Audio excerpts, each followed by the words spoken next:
Hey everyone, thank you for joining us for Sheepdog Nation's podcast. And this is podcast 2. We are excited about our guests today from the standpoint of us being able to learn more about their experiences and what it is that they have done for our nation, what defines them as sheepdogs, and more importantly, just getting their thoughts on where we are today within the sheepdog nation realm of how we are taking care of, or maybe not doing as good a job as we should in taking care of our men and women that have served in uniform, both as military and first responders, and dig in a little bit on how maybe we can do a better job as a nation and how our military leaders might put some thought into things that they can do for our active duty and reserve National Guard personnel before they transition out of uniform. So with that being said, I'm going to go around the horn and let each of these young gentlemen introduce themselves and take about 5 minutes talking about who and what they are. And Mike, if you don't mind, we'll start with you. Hey, thanks, Lance. So my military career is a very complex matrix, a chart of active duty, starting out in the National Guard, jumping out of there, running into the Army for 4 years, and trying the Army Reserve, and back to National Guard, and then 5 or 6 mobilizations, and staying on active duty orders, working at the Pentagon with Ed and some other projects we were doing. And before I knew it, I had so much active duty time, I had enough to be assessed into the active Army and finish my last 2 years, which took me to Afghanistan, and then about a year at Walter Reed, where I retired. Thank you for that, Mike. And so you and Ed spent some time together. And so on that note, Ed, if you will, tell us a little bit about your background. Well, Mike and I share that background. You kind of become, Lance, you'll appreciate this. I started in the Marine Corps, so Semper Fi, and you would have loved me as a sergeant major because I was promoted and demoted 4 times in my time in the Marine Corps. So you can appreciate the young spirited Marine I was at the time. But Mike and I both were kind of what we call guard bums, and we just kind of, we got called up. My first deployment was in 1998, and I went to Bosnia back in the day. Then I went back to Bosnia in 2001. That's where Mike and I connected. We shared. I was the Division Public Affairs Officer, and like anything in the National Guard, most folks you see will have anywhere from 3 to 4, MOSs. I'm trying to remember what they call them in the Marine Corps. MOSs as well. Yeah. So we, he and I did the public affairs thing together, and then we, always stayed in touch. Good, built that good friendship between. He was the senior NCO when I was in Bosnia, and we really just worked very well together. And then come 2006, Mike and I were working at the Pentagon together, and I at the time I was an aide to a 3-star, and Mike was working the office. He was the senior enlisted aide to the sergeant major of the National Guard. And so at the end of my functioning life as an aide, my boss said, "What do you want to do?" And I said, I'd like to go and do my part, and got connected to Afghanistan. And so Mike and I looked at Mike and I said, "Hey, I need a sergeant major for my team. Will you go with me?" And he said yes. And so we went to Afghanistan together. And I don't know if you know Mike's story, my story. So it was September 2nd, 2007, Mike and I were in ID blast. And Mike was up in the gun turret at the time, and he really took the brunt of it. And so I remember looking right across as he was in the vehicle, and he was, I thought for a moment for more than a moment, that I just got my good friend killed. And Mike, I hope I'm not talking out of school here. So Mike has two boys, and Mike's dad was killed in Vietnam as a special forces, and you may not know that, but I thought to myself that how could I ever talk to, I don't know why that all went through my head, because he's dear to me as a warrior and a friend, and one hell of a soldier too. So, you go through those experiences as you wear, and it changes you in a way that most people don't understand, and especially people who haven't had intense combat experiences. And Mike also had, contrary to popular belief, there was more than just Marines in Fallujah, and so Mike, Mike was up there for that whole event, and one of our soldier that worked for Mike and then worked for us. I don't know, Matt, was it a couple of years ago, Mike? Uh, Probably 2 years ago, he passed away. Yeah. So Matt was our driver. And so Matt didn't necessarily get a lot of physical injuries like Mike and myself. But he did get, he was never really the same after. And unfortunately, Matt struggled with a lot of things, really had post traumatic, he had a TBI.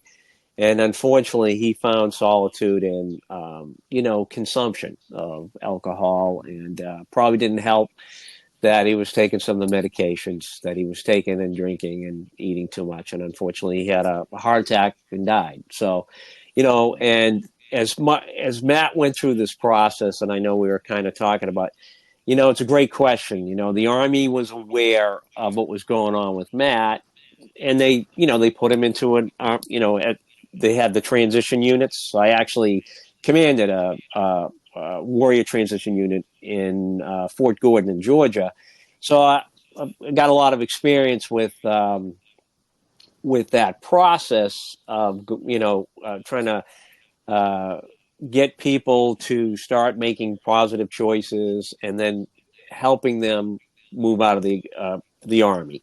And it was Matt just, although he tried to do, but he just, I don't know, Mike, how would you say it? He was just kind of lost without a safety net. He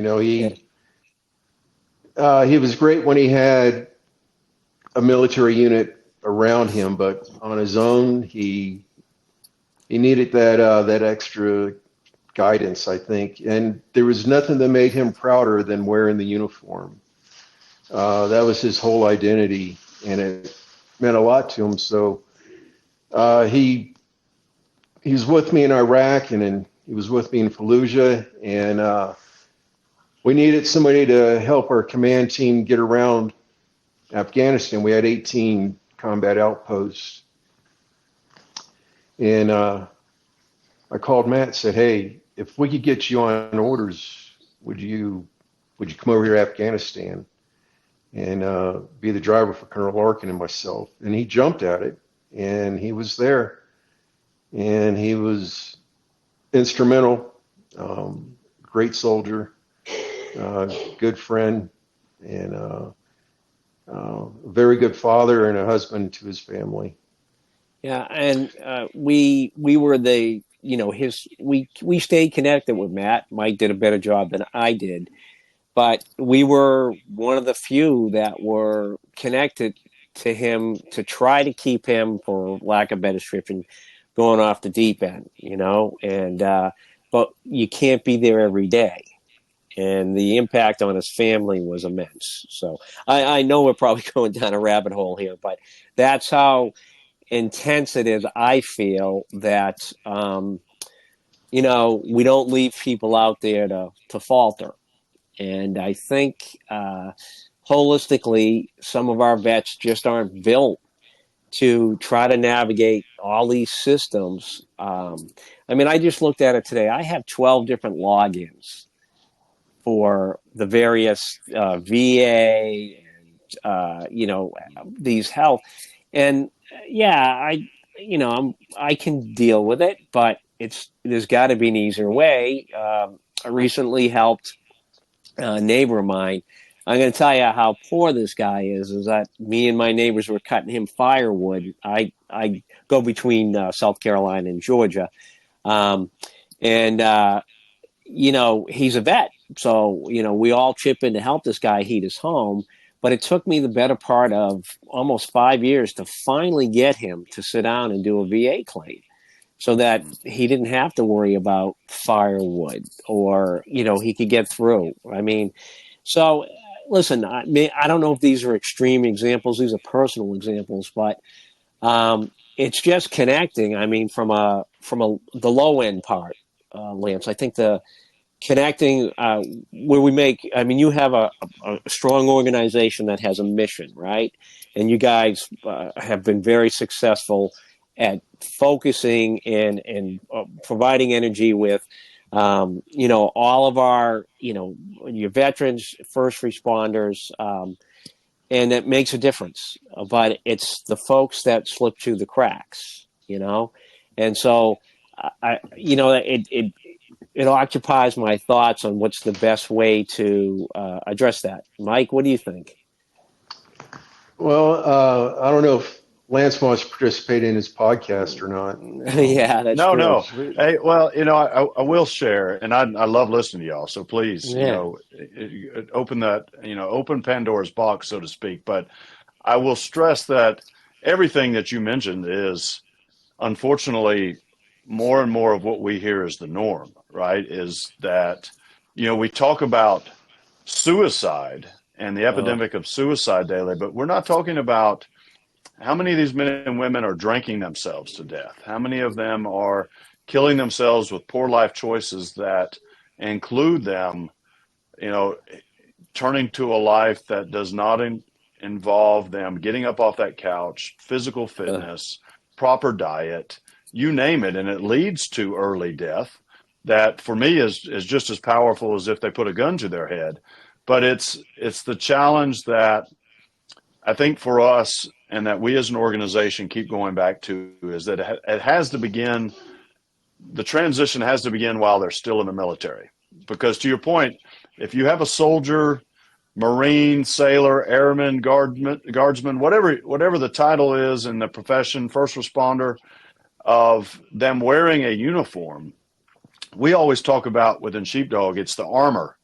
So, for example, we've all got, 25 to 30 plus years individually. And so we're talking, 80 plus years between the three of us.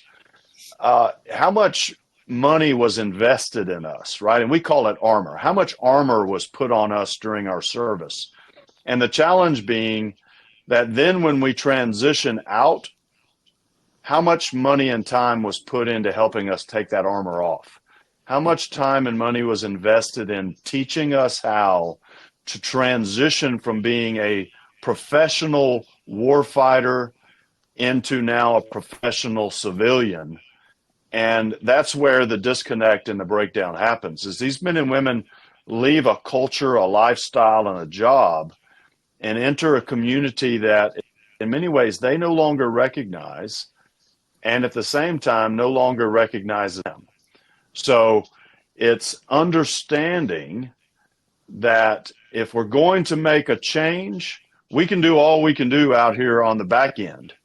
But if we really want to stop the problems that are taking place when these men and women leave the service, we've got to begin preparing them before they take the uniform off, right? So I think that's what you've really shared is, and Matt was his name, correct? Yes. That when he left, who helped him make the transition? Who prepared him for a life outside of the military? And I would say that that's where the failure really lies, is that we as a nation, we as a government, we as a military, that's where we're failing these men and women. What are your thoughts on that? Well, Mike? I think there's a couple of factors here. One,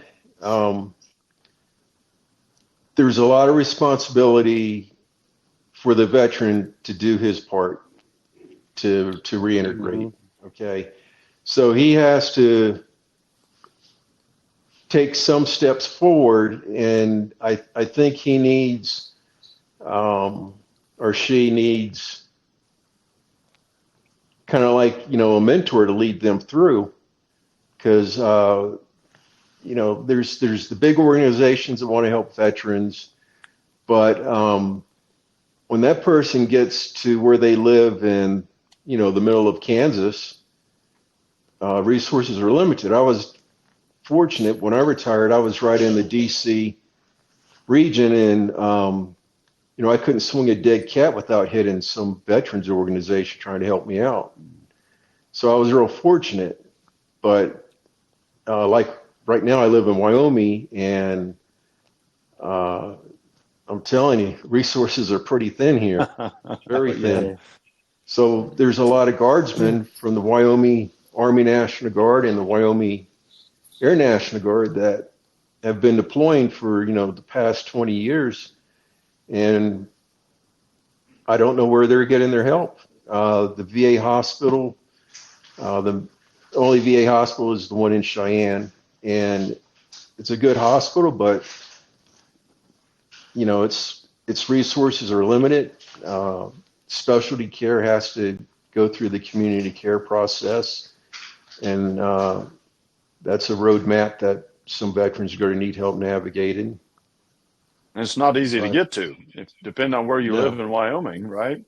Right. The challenge is to get to the resource. So absolutely. And you brought up a good point there, Mike, about veterans need to know how to take care of themselves, right? And it is maybe having that mentor that does a better job of helping them prepare for that transition by teaching them how to make it and take care of themselves. Because at the end of the day, we stress how if a man or woman gets to a point where they're starting to think about taking their own life or using drugs, you fill in the blank with a poor life choice, they've got to know how to walk themselves back or talk themselves back, right?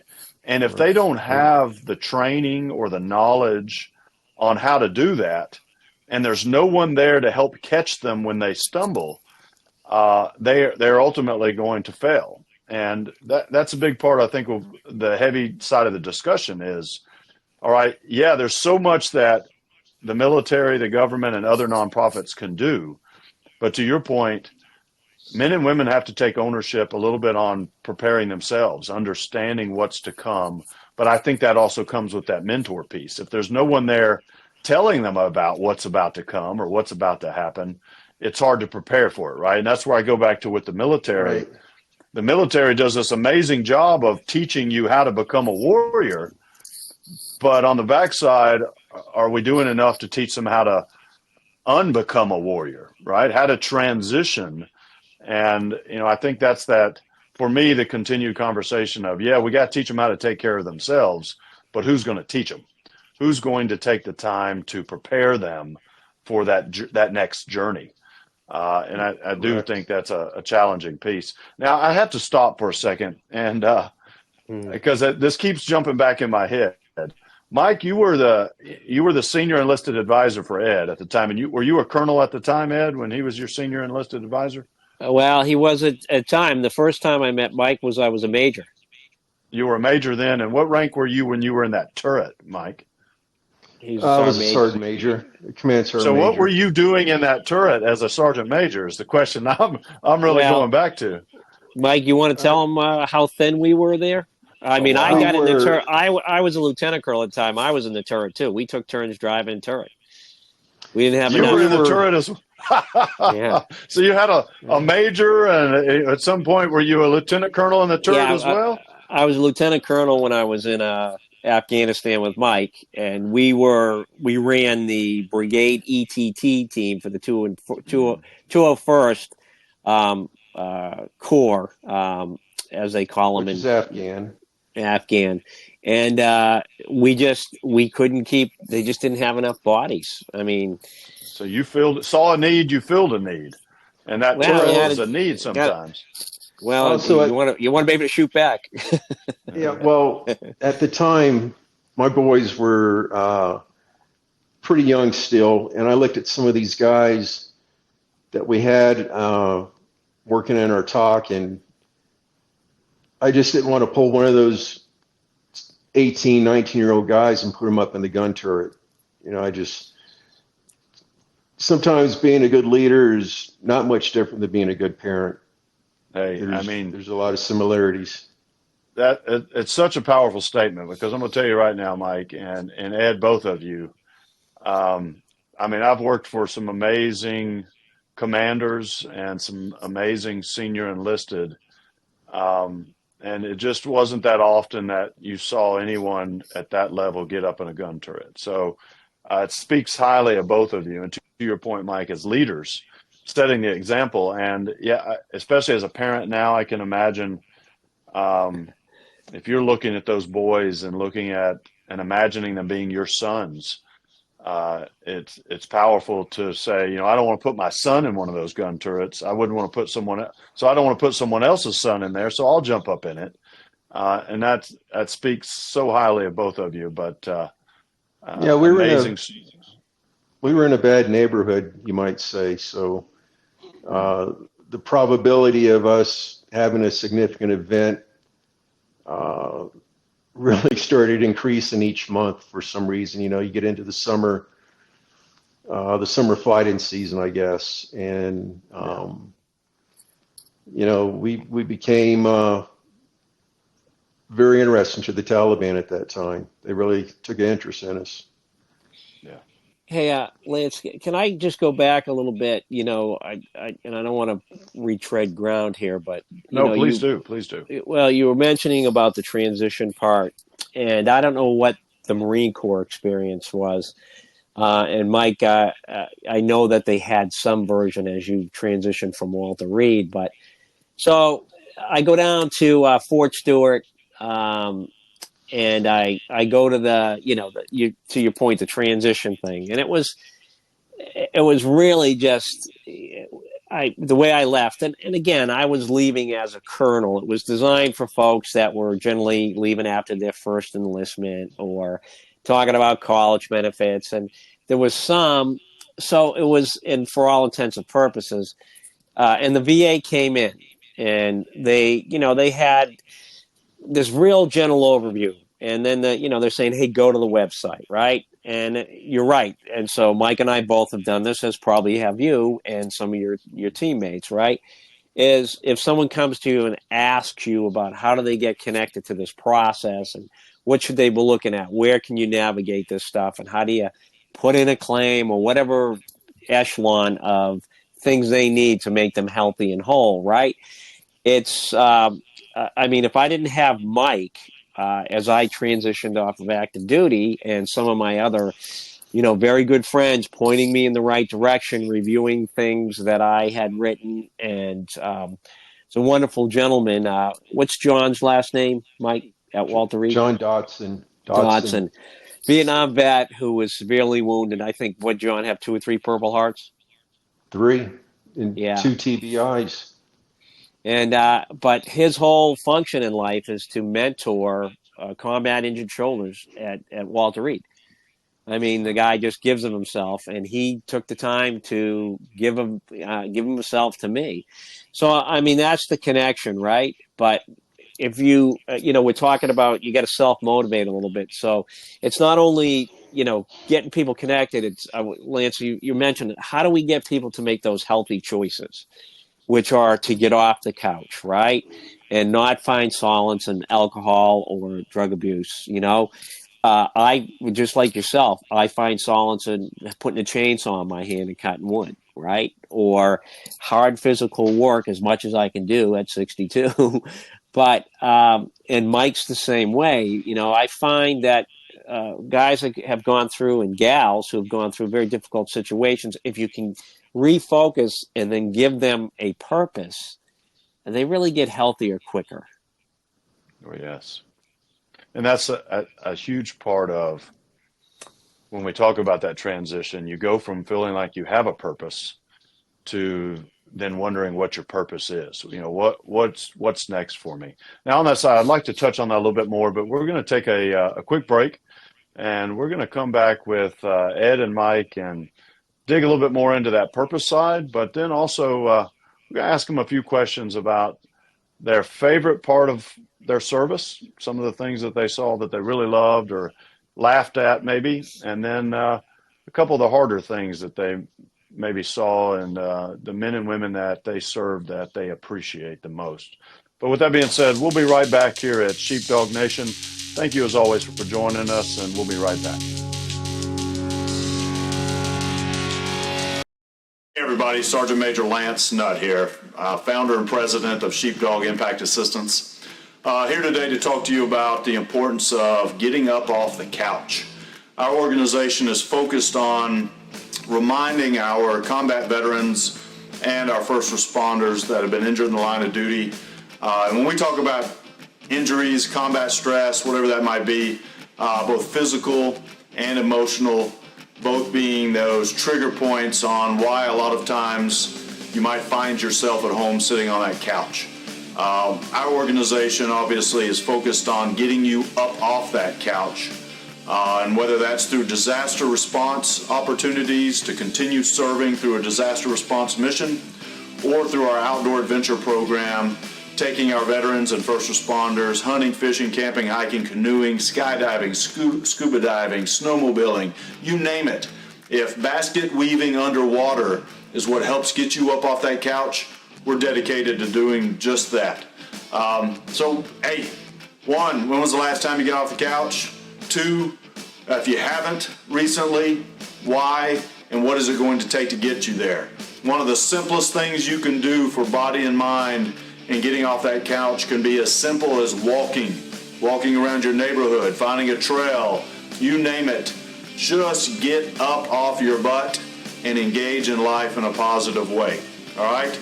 That's me for today. You're going to find us talking about more things as an organization based on what we're doing, what we're going to do as we continue to grow and expand nationwide, and the ways that we are improving the lives of our veterans and first responders in making sure they do not forget the importance of staying off that couch. Don't forget, hashtag get off the couch. I'm Sergeant Major Lance Nutt, Sheepdog Impact Assistance. Thank you for listening to me rant today. I'm out. Have you had difficulty falling or staying asleep? No. Are you feeling distant from other people? No. Are you having negative beliefs of the world around you? No. Have you been blaming yourself for the stressful experience or what happened after it? Shots fired, 147 Maple Street. Requesting backup.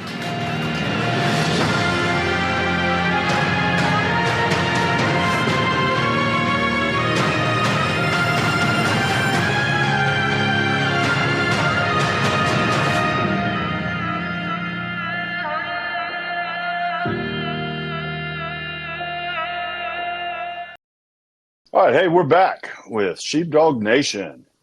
We've got a couple, well, I have to add myself into this these days. I used to say old war fighters, and I guess I'm one of those old war fighters myself. But the gentleman that we have with us today, Mike Welsh and Ed Larkin, two men that have served our great nation, and I think we were adding it up a few minutes ago. Ed, how long did you serve? Between my active duty time, I had a total of, I think it was 23 years and 8 months. I'd have to double check, and then but a total of 38 years between reserve and active duty time. Active duty time. Wow. And you eventually retired as a colonel, is that correct? Yes, I was a maverick. I didn't get commissioned until I was 30 years old. At the time, I actually had to get a waiver. I was just an old guy that had an opportunity. Good mentors, as you're probably aware. People who, showed you your potential versus what you thought your potential was. And I thank them all, I had an incredible experience. In the Marine Corps? I sure was. In the Marine Corps, active duty Army, and National Guard. Is that correct? Yes. Okay. Or I guess Mike is. we were considered AGR, Active Guard and Reserve. Okay. Yeah. Okay. I And mean, then, so we worked out of the Guard Bureau in Washington, D.C. I don't know if it's an interesting thing or not, but when they sent me, I did 2 tours in Korea. I mean, you familiar with Camp Robinson down in Little Rock? yes, very, I very. I was a commandant at our Army school there, Army Guard National. So I ran that place for a couple of years. So I love Yes, Arkansas. It's a great place to live. Um, absolutely. so again, Mike and I had very non-traditional careers. You never know where it was going to go. I was an aide to a 3-star. I commanded a warrior transition battalion, a schoolhouse. I spent 3 years on Capitol Hill as a legislative fellow.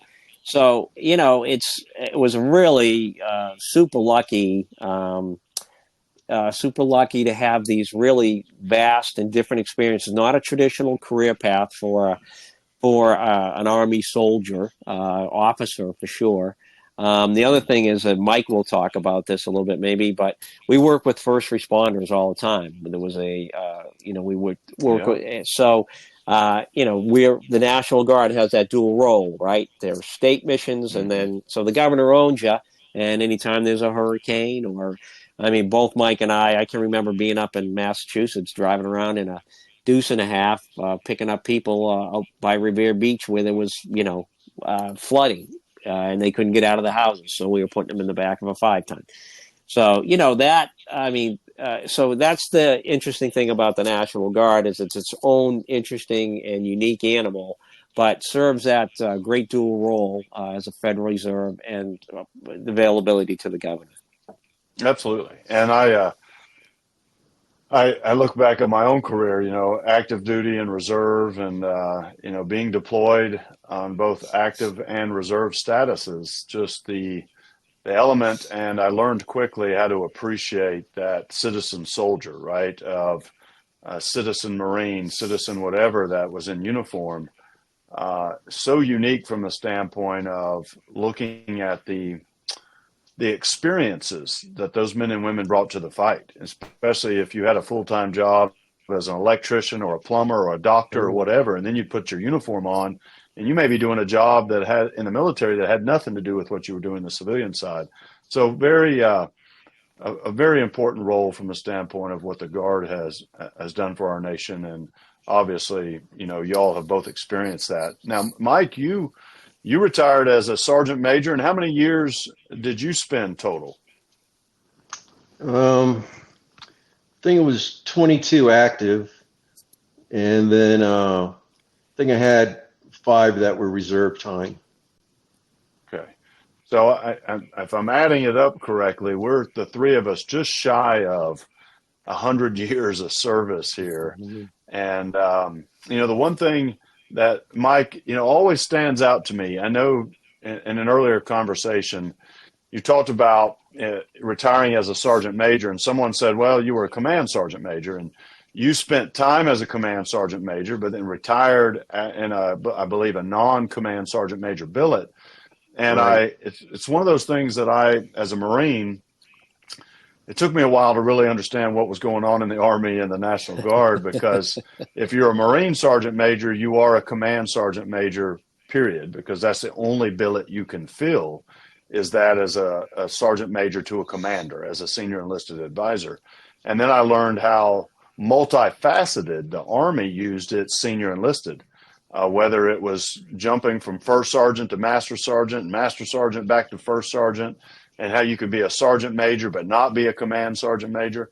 So unique from that standpoint. And I think, again, from a rule of diversity and experience, that really opens you up to really doing a lot of different job opportunities, and or the men and women that you're able to serve with really expands your realm and reach. So what can you share with us that was really unique about your experiences within the Army, and not necessarily just within the realm of being a sergeant major, but anything else that you may have experienced? Well, I think the first 8 years that I was associated with the military, I kept trying to get out. I didn't want to stay in, and it just wasn't working for me the way I wanted it to. But eventually, something clicked, and I think when I became an E5, a sergeant in the Army, that's when I really said, "Hey, this is good stuff. I'm having a good time, and training soldiers is a very rewarding thing." And then the friendships you make along the way, they last a lifetime. I really don't have a big network of friends outside of the veteran community. I'm not trying to make it that way. Even when I retired from the military, I worked for British Aerospace Systems with a Joint ID Task Force in the Arlington, Virginia area, and I got to work with a lot of civilians there, but they're not on my email distribution list. It's not that kind of friendship. But the few that were there that were veterans, I hear from every day still. And Wow. Ed and I spend vacations together, and we've some other guys that him and I have worked with. We still hang out. But out of the whole career, to me, that time in Afghanistan was maybe the most rewarding, because those were 18, 20-hour days. We were moving from one combat outpost to another practically every day.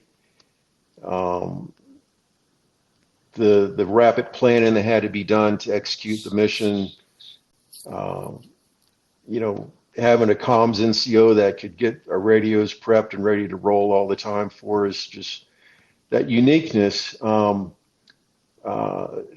think you'd have to be somewhere between MARSOC and Special Forces to have a similar career experience that we had in Afghanistan at the time, embedded with the Afghan Army, building remote outposts. I always had a knack for becoming the cash control officer on deployments. Once you get to that designation, you're always the money guy. So I would draw large sums of cash from finance and pay to build huts for the Afghan Army, buying diesel in Jalalabad, having our Humvees that break down, driven back on Pakistani rollback trucks. I mean, it was just, every day was a significant emotional event. And Ed had some bigger challenges than me because he had more responsibility for the whole brigade. And it was a really good time for us, and we had some really good NCOs and officers to make it all work.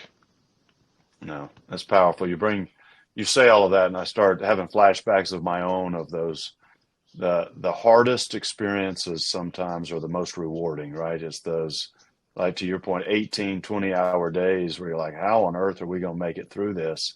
And unfortunately, we were spending a lot of time cursing, right? Just the idea of putting in that much time, but when you look back on it, without a doubt is the most rewarding. So I appreciate you sharing that.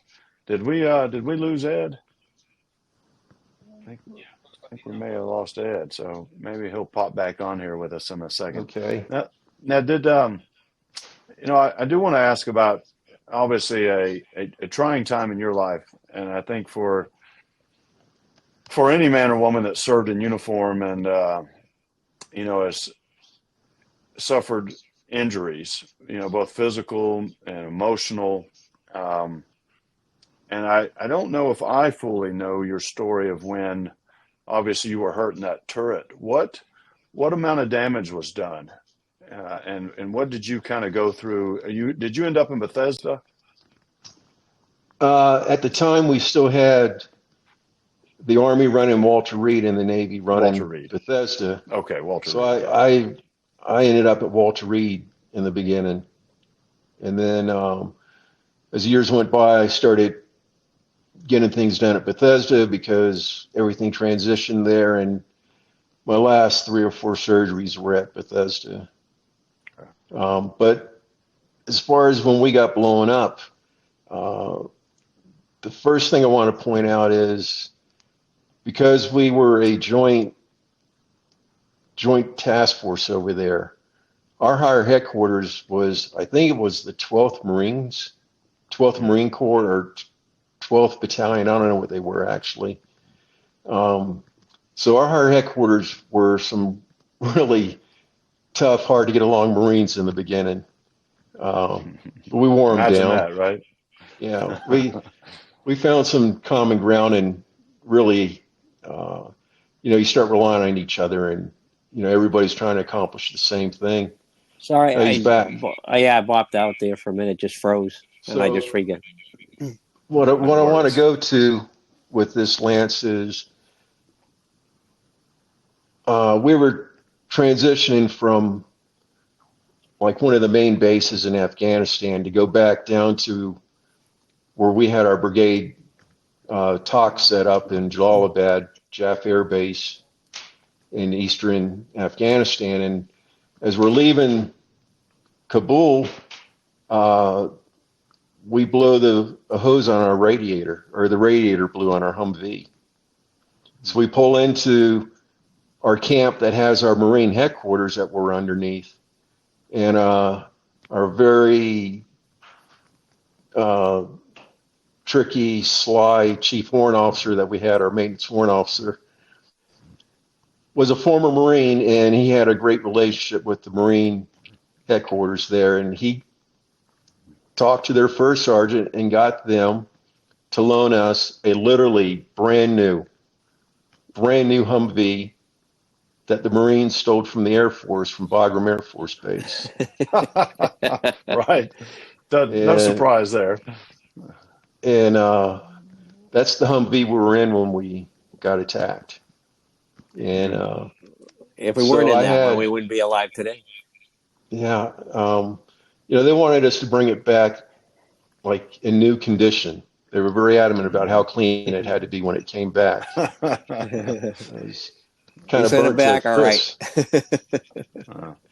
But it was a suicide vehicle, a VBID, that took us out. And some of the shrapnel from that explosion actually penetrated my combat helmet, went right through the right side of the helmet. So I had some significant ear damage, inner ear damage, outer ear damage, shrapnel. We both had a lot of burns, a lot of 2nd and 3rd degree burns, fractures and shrapnel, and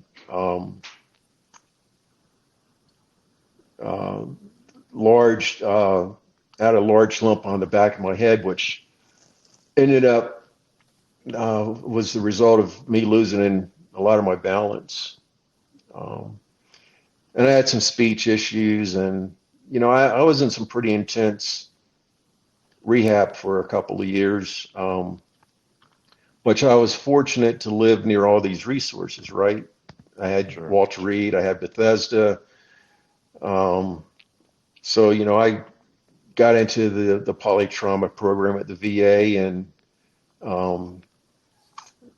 just took advantage of everything I could, because there was a point, Lance, where I wasn't dealing with the PTSD.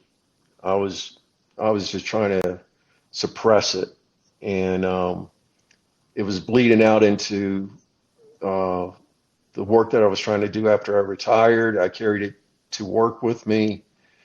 It was tearing my family up, and finally I realized, if I don't get this thing under control, I'm going to hurt myself or somebody else.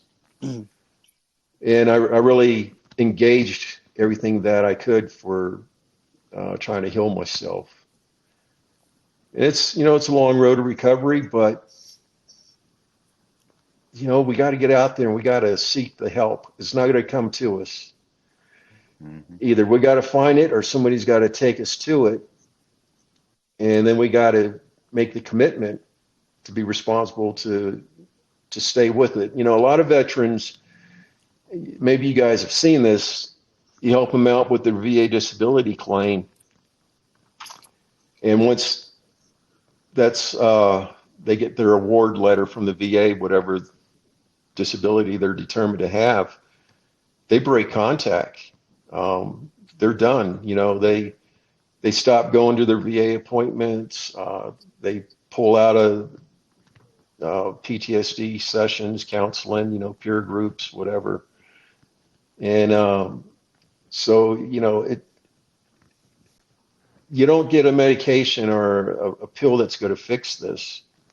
It's a lifelong journey, and you got to stay engaged. And, you know, fortunately, the group like Sheepdogs are out there to provide that umbrella for people to get the guidance and the leadership they need to find resources. You know, I always say, because I was getting overwhelmed at one point helping too many veterans, trying to do the work for them. You got to lead them to the resources that can help them out. And I think that's where Sheepdogs have played a major role in, you know, your different programs that you have that help veterans connect to resources. Yeah, I couldn't agree more that that's the key, right? Is y'all said it several times, and you're 100% right. You know, it's that old saying, I can lead a horse to water, but I can't make him drink. I think that our veterans have to do the drinking. We can point them in the right direction. We can show them where access to help is, but ultimately they have to be willing to receive that help. I think, Lance, you know, the VA is not, I've had really a good experience with the VA. But I also, as Mike said, if you want to stay healthy, you want to get better, right? You need to participate in your care. And I can tell you right now, I'm never going to send someone away that contacts me.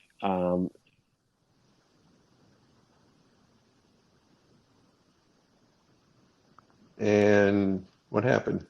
I think You got to keep trying. If you quit, you're quitting on yourself, but more so, you don't want to quit, especially on your family, right? I mean, right.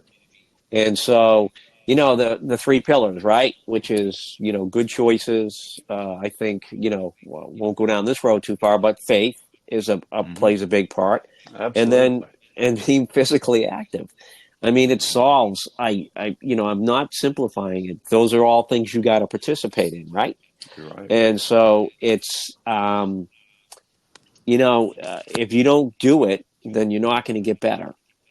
You're not going to be able to, you know, I've always said you're all through life, the hardest thing you got to do is take control of that black side, right? Because I believe everyone has it. And most people control it very well, all right? There's some little thing, but if you don't beat that back, you're never going to get better. And it has to be a conscious thing every day. Well, and you both, one thing that keeps resonating to me that I hear in both of your stories is how much you've tried to help other veterans, right? And I think there's a new mission and purpose there. And I think for a lot of us, I mean, the reason this organization exists is I found purpose in helping my brothers and sisters in need. I wanted to keep giving back. I wanted to keep leading and serving. But I also think, and Mike, you mentioned it a second ago as well, I think from the helping, you started to feel what it was doing to you. You were exhausting yourself with this new mission. And one of the things that we stress is the importance of taking care of yourself, right? We use the example, when you get on an airplane, the flight attendant talks about the safety brief.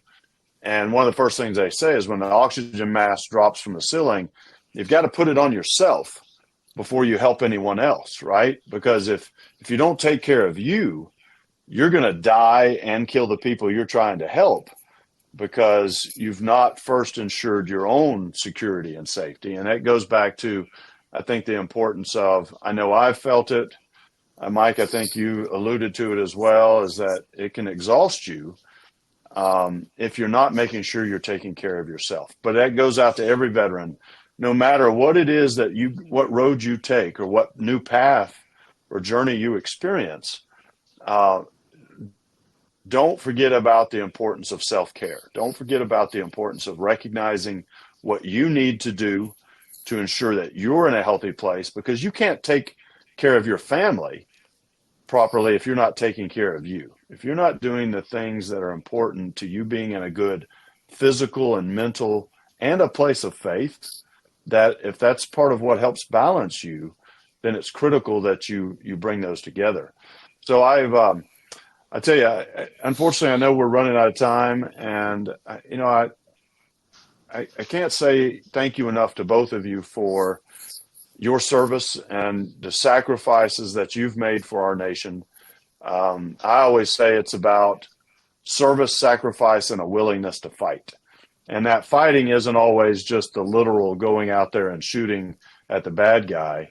I think you both have shown a willingness to fight for your fellow service members when you both said, I'm going to climb up in that gun turret and I'm going to serve in whatever way I have to serve to take care of the men and women that I am leading.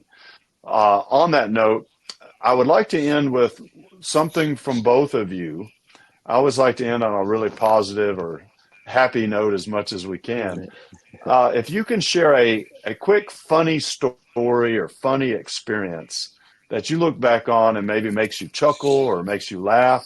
And yeah, I recognize that civilians always say we veterans have got a really skewed way of looking at funny, right? A lot of times it comes at the expense of someone else's pain.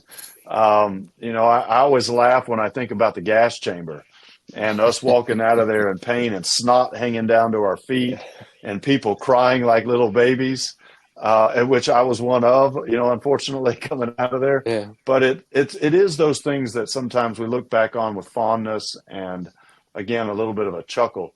Could each of you share a quick little story? And I'll start with you, Ed, on something that just brings back something positive from your experience in the military. Yeah, so first of all, Lance, and thank you. I mean, for I don't think you all give yourself enough credit. I mean, you really are making a difference. And I like I said at the start, I am really happy and honored to have this time with you. You're really your organization is fantastic, and you're thinking way beyond yourself, which is so hard nowadays. But I have one quick story, and unfortunately, so Mike and I, when we transitioned from a Bagram Air Base, and I think, Mike, was it Kuwait that they took it? No, not Kuwait. Was it Qatar where we went? There was a military hospital that, as we did the transition back to be treated in America. So Mike and I are there, and we're kind of the walking wounded at this point. And when they got us in some things, so we didn't have anything but whatever little clothes they gave us, because everything we had was back in our hooch. We got blown up, and they left us, we had like some gym shorts on or something. So Mike and I go, hey, we want to take a walk down to the PX. And we're walking down the PX, and this Air Force colonel stops us, right? And he informs us that he's the Air Base safety officer. We were like, oh, that's fantastic. And he says to us, why don't you have your PT belt on? And Mike and I are covered in bandages. I mean, there's no one in their right mind that wouldn't know. And he knows that one of the missions his base has is as a waypoint as people are transitioning to Landstuhl and Landstuhl back to the United States for treatment.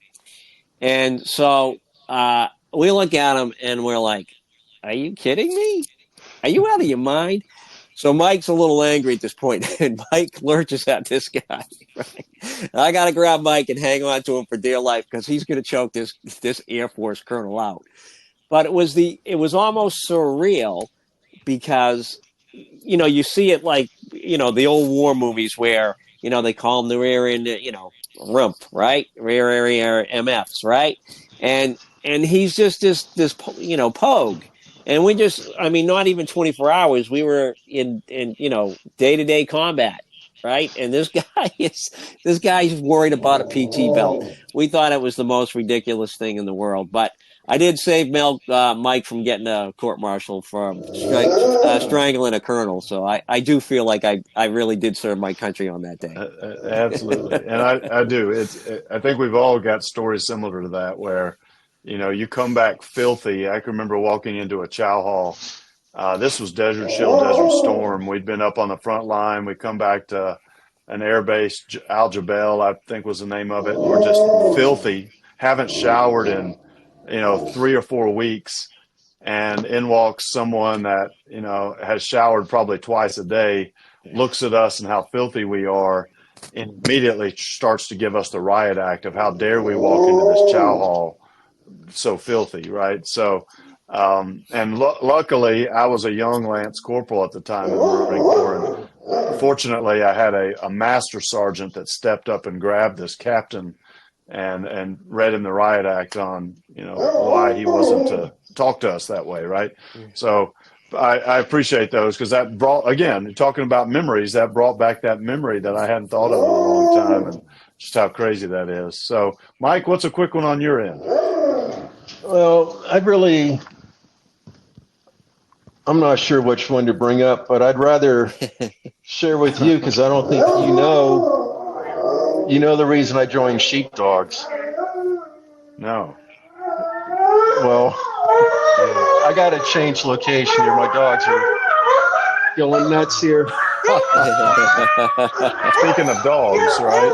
Yeah. So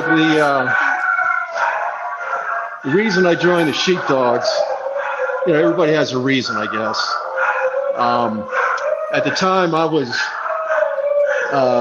training 2 service dogs, the 2 you hear now howling, and we were heading to Colorado. We had to go there for several times for the training with these dogs, and I wanted something to wear on the airplane that kind of indicated, that I was some kind of responsible person with a dog, not a canine officer, but, just something that looks professional, something, related to dog care or whatever.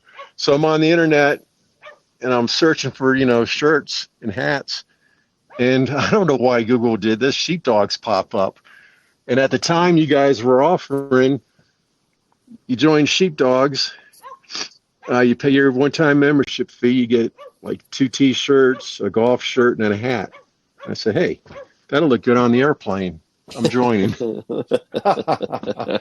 Well, that's marketing at its finest, right? You see a logo or a brand that matches who you are as an individual or what your need is, and I think that drives the success. So, but I thoroughly enjoy being a sheepdog, and it's been 2 or 3 years. But every disaster response mission is like it's like a platoon or company operation, and you're just doing so much to help a community that needs tremendous help. And sheepdogs, your organization, Lance, has a good way of making sure that the people that need the help the most are the ones that are getting the help from sheepdogs.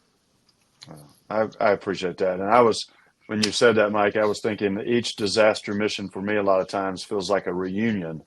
Because I get to see people like yourself that I haven't seen in a long time, and we end up, connecting and sharing old stories together. And that's, I think, part of why I'm really going to enjoy this podcast is having a chance, one, to get to know people for the first time, like yourself, Ed, that I may not have a past relationship with, but also at the same time connecting with, friends and or people that I've served with, that I'm going to enjoy, hearing their stories and reminiscing. But with that being said, thank you both so much for joining us today. This is our second Sheepdog Nation podcast, and I can't think of a better way to have spent it learning more about both of you and your amazing service and sacrifice. Thank you to your families, obviously, again, for supporting you both through your journeys. And I look forward to seeing you both out there, and maybe we can catch up with a good beer, cold beer sometime. But On that note, Sheepdog Nation, thank you so much for joining us for this podcast today. We appreciate Mike and Ed being part of it with us, and we'll look forward to bringing podcast number 3 to you here in a few weeks. Thanks again for listening to us today. God bless everyone out there, and Semper Fidelis. Good luck.